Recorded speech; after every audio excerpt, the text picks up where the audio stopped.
हरि ओम। ओम श्री गणेशाय नमः। ओम श्री सरस्वत्यै नमः।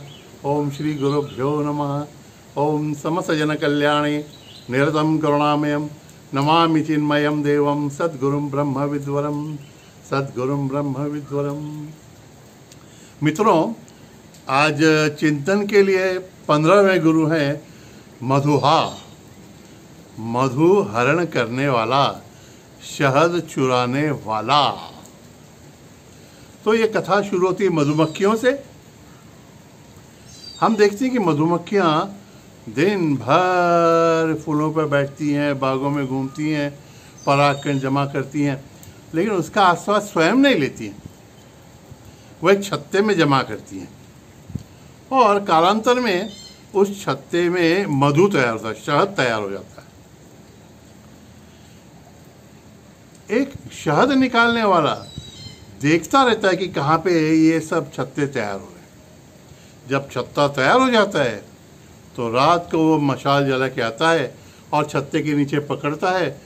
मक्खियाँ जल जाती हैं, बहुत सी उड़ जाती हैं और फिर वो छत्ते को निकाल के उसमें से शहद निकाल लेता है, जो हम सब खाते हैं, बंटता है हम सब लोगों में।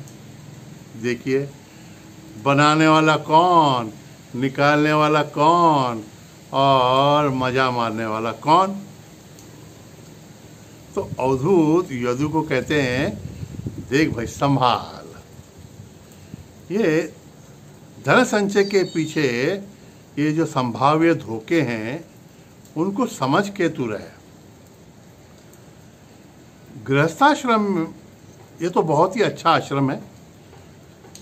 इस आश्रम में अगर अच्छा व्यवहार हो तो ये अन्य तीनों आश्रमों के लिए लाभदायक तो है ही है। अच्छी तरह से व्यवहार गृहस्थाश्रम में हो तो यह स्वयं में मोक्षदायक भी हो सकता है, ऐसा कहते हैं। तो कैसे किया जाए? अवधूत जी ने यदु को एक युक्ति बताई है, वो तो देखेंगे। पहले संचय के बारे में जो निगेटिव बात है, नकारात्मक बात है, उसको जरा देख लेते हैं पहले कि संचय क्यों नहीं होना चाहिए। आवश्यक है गृहस्थी के लिए उतना तो प्राप्त करना है, लेकिन संत कहते हैं राम नाम जप लेना एक दिन जाना है भाई। राम नाम जप लेना एक दिन जाना है भाई। कौड़ी कौड़ी माया जोड़ी, रुपया लाख करोड़। जब आया यम जी का संदेशा, चला लंगोटी छोड़। बहुत मजे की बात है। हंसी क्यों आती पता है ना? ये देखते हैं और हम इसमें नहीं है इसलिए मजा आता है, और जो समझ लेते हैं इस बात को उसको तो आनंद ही आता है। ये तो हम सबको पता है। और हमारे स्वामी जी कहा करते थे कि यहाँ से वहाँ मनी ट्रांसफ़र की, प्रॉपर्टी ट्रांसफ़र की कोई योजना नहीं है, नहीं तो अपने बाल बच्चों को भी प्रॉपर्टी को ही नहीं देते। ऐसे तो हम लोग हैं। और संचय के बारे में एक बात और दूसरी कि संत कहते हैं कि पूत सपूत तो क्यों धन संचय, और पूत कपूत तो क्यों धन संचय। अरे अच्छा पुत्र है, होनहार है, तो उसके लिए पैसा जमा करके रखने की माँ बाप को आवश्यकता नहीं है। वो अपने पैरों पे खड़ा हो जाएगा और अपना उत्कर्ष स्वयं सिद्ध कर सकेगा, साध लेगा। और अगर पुत्र कपूत है तो उसके लिए आप कितना भी पैसा रखें कुछ उपयोग नहीं होगा। मराठी में कहते हैं, लाखाचे 12,000 तो कधी करून टाकेल एका दिवसात समजणार पण नाही। तो हम समझ रहे हैं कि संचय नहीं करना है,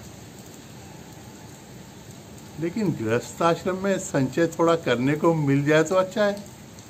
तो अवधूत एक मार्ग बताते हैं। अवधूत कहते हैं कि गृहस्थाश्रमी लोगों ने अन्य 3 आश्रमों को भी मदद करते रहना है, और उनका जो कुछ संचय है ना, उसका उपयोग अन्य आश्रमों को भी हो ऐसा देखते रहना है। आश्रम माने सन्यासी हैं या वानप्रस्थी जो लोग भी हैं या अन्य समाज के जो घटक हैं उनके लिए। तो उन्होंने जो उपाय बताया उसका थोड़ा सा मेरा भी चिंतन उसमें जोड़ के आपको बताता हूँ कि गृहस्थाश्रमियों ने एक बात ध्यान में रखनी है कि उनके पास जो कुछ भी है उसको थोड़ा सा तो उसका एक थोड़ा सा शेयर तो भी समाज के लिए उपयोग में लाना है, दान धर्म तो करना ही है। अवधूत जी यदु को बोलते हैं कि एक बात तो ध्यान में रख कि गृहस्थाश्रमी भोजन भी घर में बनाए तो सिर्फ स्वयं के लिए ना बनाए। जैसा हम लोग भी देखते हैं सभी घरों में पहला भोग जो है भोजन का भगवान के लिए लगना चाहिए और भगवान प्रतिनिधित्व करते हैं समष्टि जग का। सभी लोगों से हमें कुछ न कुछ प्राप्त हुआ है और सभी लोग हमसे संबंधित हैं, तो मुझे मेरे भाग्य से जो मिला है उसमें का कुछ भाग मैं लोगों के लिए साझा करता हूँ। एक बात यहाँ पे जो ध्यान में आ रही बता देता हूँ। जैसे इस शरीर के सभी अंग एक दूसरे से जुड़े हैं और एक दूसरे से समन्वय में काम कर रहे हैं, वैसे ही समाज के सभी घटक एक दूसरे से मन से जुड़े हुए हैं। एक हाथ अगर शरीर का दर्द कर रहा है तो बाकी का शरीर शांति से सो नहीं सकेगा। उसी प्रकार समाज का कोई घटक, बहुत से लोग अगर अतृप्त हैं तो आप अकेले तृप्ति से सो नहीं पाएंगे। इसलिए कुछ न कुछ तो उनके लिए कीजिए, भावना तो रखें सबके लिए। सर्वे भवन्तु सुखिनः, ये भावना तो रखें और इसी भावना से जो कुछ भोजन बना है पहले उसका भोग भगवान को लगे। हम तो प्रार्थना करते हैं मुझे अच्छा ब्रेकफास्ट मिला, स्वामी जी के सभी भक्तों को अच्छा ब्रेकफास्ट मिले। मुझे भोजन मिल रहा है, मैं आराम से भोजन कर रहा हूँ, दुनिया के सभी अच्छे लोगों को भोजन प्राप्त हो। और एक बात, अवधूत जी ने जो बहुत ही अच्छी तरह से यदु को सिखाई कि आपका भोजन तैयार हो गया है और उसी समय आपके घर पे कोई अतिथि आए, साधु आए, यति आए, भिक्षु आए, भिखारी भी आए, साधक भी आ गया, तो पहले उसे उसके योग्य भोजन दीजिए। एक बात आपको बताऊं, ये हमारे भगवान दत्तात्रेय है ना, ये चिरंजीवी अवतार हैं और सब जगह घूमते रहते हैं। तो ऐसा कहते हैं कि दोपहर की भिक्षा के लिए भगवान दत्तात्रेय कोल्हापुर में रहते हैं हमेशा, रोज। अब मैं क्या कोल्हापुर की महिमा बताऊं, आइए देखिए। तो यहाँ पे दोपहर के समय पूरे कोल्हापुर में,